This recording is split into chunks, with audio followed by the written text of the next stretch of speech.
आप सभी को दोपहर का नमस्कार। एजुकेशन अफेयर्स के इस चैनल पर मैं आप सभी का हार्दिक अभिनंदन और स्वागत करता हूं। आज हम लोग जैन दर्शन, जैन फिलॉसफी के विषय में विस्तार पूर्वक चर्चा करेंगे। आइए इसकी एक पृष्ठभूमि तैयार करते हैं। जैन धर्म में 24 तीर्थंकर हुए हैं जिन्होंने स्वयं मोक्ष प्राप्त किया है और दूसरों को भी मोक्ष का मार्ग दिखाया है।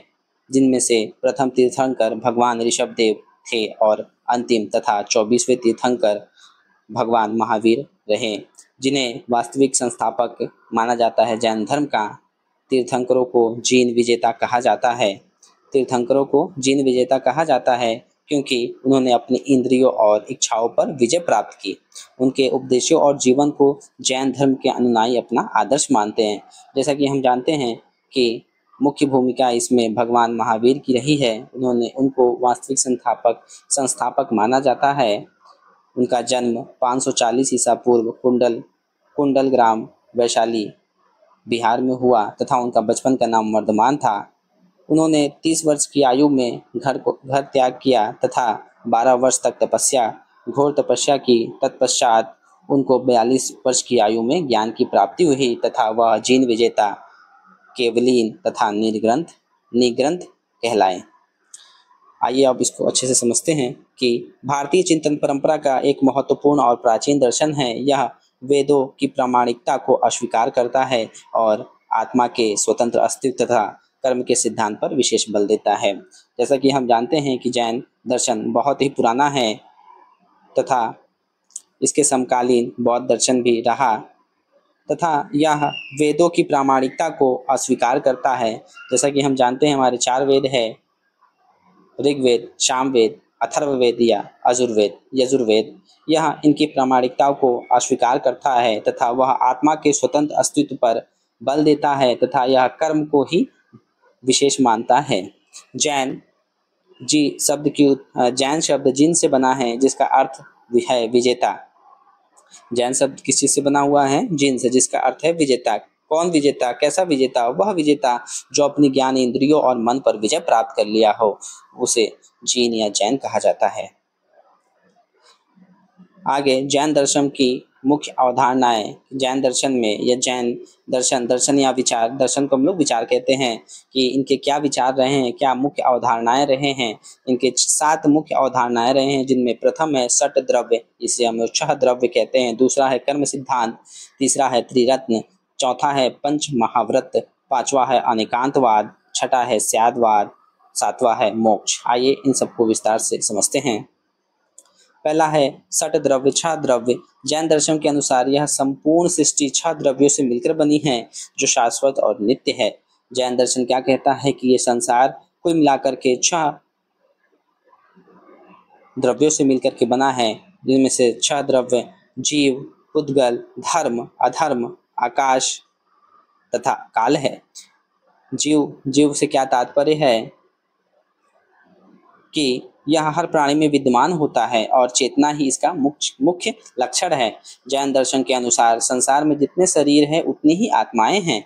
दूसरा है पुद्गल। पुद्गल का अर्थ है पदार्थ मतलब एटम कह सकते हैं कि यह परमाणु से लेकर स्थूल वस्तुओं सब कुछ क्या है, ये पुद्गल है, जिसे हम लोग इसको एटम मान सकते हैं। तीसरा है धर्म या गति हेतु। धर्म क्या करती है कि यह पुद्गल और जीवों को क्या करती है, एक सहायता प्रदान करती है, जैसे पानी मछली को तैरने में सहायता प्रदान करती है। अगला है अधर्म। यह स्थिति हेतु होता है, जैसे यह जीवों और पुद्गलों को रुकने या स्थिर रहने में सहायता देता है, जैसे पृथ्वी वृक्ष को खड़ा रखने में। पांचवा है आकाश, स्थान हेतु। यह सभी द्रव्यों को स्थान प्रदान करता है। छठा है काल, जो परिवर्तन हेतु। यह द्रव्यों में परिवर्तन जैसे नए और पुराने होने का आधार प्रदान करता है। दूसरा इनकी अवधारणा रही है जैन दर्शन का कर्म सिद्धांत। विशेष रूप से जैन धर्म ने अधिक बल दिया है कर्म पर। इनके अनुसार प्रत्येक जीव अनादिकाल से कर्मों में बंधा हुआ है। कर्म आत्मा के साथ चिपक जाते हैं और उसके सुख दुख, जन्म मृत्यु और पुनर्जन्म का कारण बनते हैं। तो यह कर्म को क्या है, मुख्य सिद्धांत मानते हैं। उनका कहना है कि जो जैसा व्यक्ति कर्म करता है वह उसके पुनर्जन्म या पिछले जन्म से के अनुसार उसको ही कैसी जीवन मिलती है या उसको ऐसा ही मृत्यु मिलता है। अगला इनका अवधारणा है त्रिरत्न, जिसे हम लोग तीन रत्न कहते हैं। मोक्ष प्राप्त करने के लिए जैन दर्शन में त्रिरत्न का पालन आवश्यक बताया गया है कि हमें मोक्ष की प्राप्ति कब होगी। इसके लिए हमें तीन रत्नों का पालन करना आवश्यक है। पहला है सम्यक दर्शन, जिसका सम्यक का अर्थ होता है सही और दर्शन का अर्थ है विश्वास। सम्यक ज्ञान मतलब सही ज्ञान और सम्यक चारित्र मतलब सही आचरण।